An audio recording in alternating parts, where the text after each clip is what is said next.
Margaret had always believed that time revealed everything. Over the years, she'd watched friends, family, and acquaintances show their true colors, not through grand gestures, but in the smallest moments. It wasn't what people said that mattered. It was what they did when they thought no one was watching. It's easy to put on a polite face, but real character? That shows up in how someone treats a stranger, handles a setback, or reacts to another's success. After 70, you don't have time for surface-level relationships. You want to surround yourself with people whose actions align with their words. So how do you tell who someone is? Pay attention to these 7 subtle clues, starting with the very first one. 1. How they treat people who can't benefit them. Margaret first noticed it at the cafe. She was meeting her friend Nancy for coffee when the waitress, an overworked young woman, brought their drinks, accidentally spilling a little on the saucer. "Oh, I'm so sorry," the waitress said, hurriedly wiping the table. Nancy barely glanced up. "Just be more careful next time," she muttered, then turned back to their conversation as if the young woman didn't exist. Margaret felt a tightness in her chest. The Nancy she knew was charming and generous, at least when it came to people who mattered. She lavished praise on their mutual friends, made a show of tipping the piano player, and spoke endlessly about kindness. But here, with someone who had no influence, no power, she was dismissive, almost cold. That's when it hit Margaret. People's real character isn't shown in how they treat their equals. It's revealed in how they treat those they don't need. It happens in grocery stores, restaurants, and even in chance encounters with strangers. Watch how someone speaks to the waiter, the store clerk, or the janitor. Do they offer kindness, or do they act entitled? Margaret had spent too many years giving people the benefit of the doubt, assuming their rudeness was just a bad mood or a rough day. But now she paid attention, because kindness, real kindness, isn't selective. And those who lack it, they'll show you if you're watching. 2. How they handle disagreements. Margaret had seen plenty of disagreements in her lifetime, some healthy, some downright explosive. But it wasn't until she witnessed one up close that she realized how much it revealed about a person's character.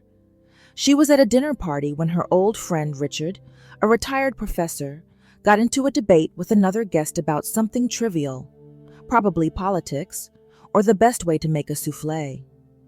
At first, it was all in good fun, but as soon as Richard was challenged, his tone shifted. His voice grew sharp, his face turned red, and before long, he was no longer discussing. He was attacking. "This is ridiculous," he scoffed, shaking his head. "I don't know why I even bother talking to people who don't understand basic logic." The room grew tense. The other guest, clearly taken aback, tried to laugh it off. But Richard wasn't interested in discussion. He wanted to win. Margaret sat back, watching. She had known Richard for years, admired his intelligence, and always found him pleasant, as long as everyone agreed with him. But disagreement? That was his breaking point. And isn't that the case with so many people? Anyone can be polite when things are easy, but in a moment of conflict, true colors emerge. Do they listen, even when they don't agree? Do they stay calm, or do they lash out? Do they fight fair, or do they make it personal? Margaret had learned to take note of who remained respectful in a disagreement, and who saw it as an excuse to show their worst self. What if someone turns to mean over something as small as a difference of opinion? That tells you everything you need to know. 3. Whether they keep their promises. Margaret used to believe people at their word. If someone said, "I'll be there," she expected them to be there. But after 70 years, she had learned that words were easy. It's what people do that matters. Take her old friend Jean. She was warm, affectionate, full of grand gestures and even grander promises. "Oh, we must get together next week," Jean would say, or "I'll call you tomorrow." And yet, the calls never came. The plans never happened. There was always some excuse. She forgot. She got busy. Something came up. At first, Margaret let it slide. After all, wasn't Jean still a good person? But after a while, it started to sting. It wasn't about missing a lunch date. It was about the pattern. Jean's words meant nothing because they were never backed by action. That's when Margaret started paying attention, not to what people said, but to what they followed through on. A promise, no matter how small, is a reflection of character. Does someone show up when they say they will? Do they keep their word, even when it's inconvenient? Do they follow through, even when no one is watching? Margaret realized something important. Reliable people don't make empty promises. They don't overcommit. They don't make excuses. They simply do what they say they will. And the ones who don't? They aren't bad people, but they aren't dependable. And in this stage of life, Margaret had no time for relationships built on good intentions and empty words. Because the truth was simple. The people worth keeping close are the ones who keep their word. 4. How they talk about others. When they're not around, Margaret had always believed in the old saying, "What someone says about others tells you more about them than it does about the person they're talking about." But she never truly grasped its depth until one afternoon at a ladies' luncheon. She was sitting at the table sipping her coffee when Linda leaned in with a dramatic whisper. "Did you hear about Betty's son? He lost his job again. Poor woman. She's got to be so embarrassed." The conversation quickly spiraled. One by one, the women at the table took turns dissecting Betty's life, her choices, even her appearance. Margaret sat quietly, her stomach twisting, because she'd been at this same table last week, and Betty had been there. And what did these women say then? "Oh, Betty, you look wonderful. How's your son doing? I bet he'll land on his feet." The realization hit Margaret like a wave. If they talk about Betty like this when she's not here, what do they say about me? That was the moment Margaret started paying attention to how people spoke about others when they weren't in the room. Gossip isn't just harmless chatter, it's a mirror into someone's character. People who build others up when they're absent, they're likely to be genuine, kind, and loyal. But those who can't resist tearing others down, sooner or later, they'll do the same to you. Margaret made a quiet decision that day. She would surround herself with people who chose kindness, even when no one was watching. Because if someone's words aren't safe behind your back, they're not safe in front of you either. 5. How they handle life's small inconveniences. Margaret used to think you could only see a person's true character in big moments, a crisis, a betrayal, a major life event. But then she started noticing something. The people who exploded over little things, they weren't much better in big ones. It was a Saturday morning, and Margaret was out with her friend Eleanor running errands. The day had been going smoothly until the barista got Eleanor's coffee order wrong. Instead of a simple fix, Eleanor scoffed. "Oh, for heaven's sake, is it that hard to follow directions?" she snapped. "I don't have time for this." The young barista fumbled with the register, apologizing, and Margaret felt a familiar wave of discomfort wash over her. It wasn't about the coffee. It was about who Eleanor became when something didn't go her way. Margaret had seen this pattern before.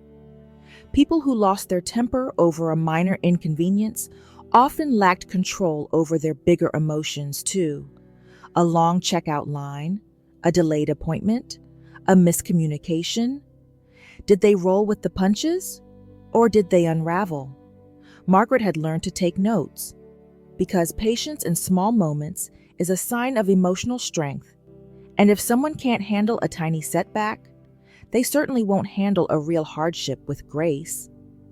That day, as Eleanor grumbled about kids these days and their poor work ethic, Margaret made a quiet decision.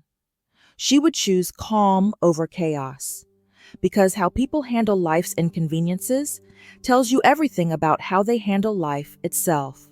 6. How they react to someone else's success. Margaret had a friend, Joan, who had spent years trying to write a book. It was her dream, one she had carried since childhood. And then, finally, it happened. Joan's book got published. Margaret was thrilled for her. She called Joan immediately, congratulating her, ready to celebrate. But when Margaret shared the news with her other friend, Susan, "Oh," Susan said, barely looking up from her tea. "Well, isn't that nice? Some people just have all the luck, don't they?" The words weren't the problem. It was the tone, the undercurrent of bitterness. The way Susan's smile didn't quite reach her eyes. Margaret had seen this before. There are two kinds of people in the world: those who celebrate your success like it's their own, and those who see it as a reminder of what they don't have. Real character isn't just about how people treat you when you're struggling. It's about how they treat you when you're thriving. Do they cheer you on? Or do they offer half-hearted congratulations, laced with resentment? Margaret had made her decision long ago. She would surround herself with people who clapped when she won. Because the truth is, someone who resents your success, they were never really rooting for you in the first place. 7. Whether they show gratitude. Margaret had always believed that gratitude was more than just saying, "Thank you." It was a way of seeing the world, an attitude, a reflection of the kind of person you truly are. And it wasn't hard to spot who had it and who didn't. Take her old neighbor, Harold, a man who had everything: a beautiful home, good health, loving children who visited often. And yet, every time they spoke, he had something to complain about. "The doctor's office took forever today. They didn't put enough pickles on my sandwich. Can you believe my son forgot to call me this morning?" Margaret would listen, nod politely, and think to herself, how is it possible to have so much and still see so little? Then there was Joyce, another friend from the neighborhood. She had her struggles: arthritis, a house that needed repairs, a son who lived far away. But you'd never know it. She'd wake up every morning, stretch her arms, and say, "Ah, what a beautiful day. Look at those birds, Margaret. Have you ever seen a bluer sky?" She thanked people often: the grocery store clerk, the mailman, the barista. She noticed the little things: a well-cooked meal, a thoughtful gesture, a kind word. And you know what? People loved being around Joyce. Because gratitude isn't just about what you have. It's about how you treat the world around you. Margaret had learned to steer clear of people like Harold, those who saw only what was missing. Instead, she chose to surround herself with people like Joyce, those who saw the beauty in what was already there. Because in the end, gratitude isn't about luck. It's about choice. If you really want to know who someone is, forget what they say. Watch what they do. Actions never lie. And now, you've got 7 powerful clues to spot the real deal from the pretenders. So tell me, what's the biggest red or green flag you've ever spotted? Spill the tea in the comments.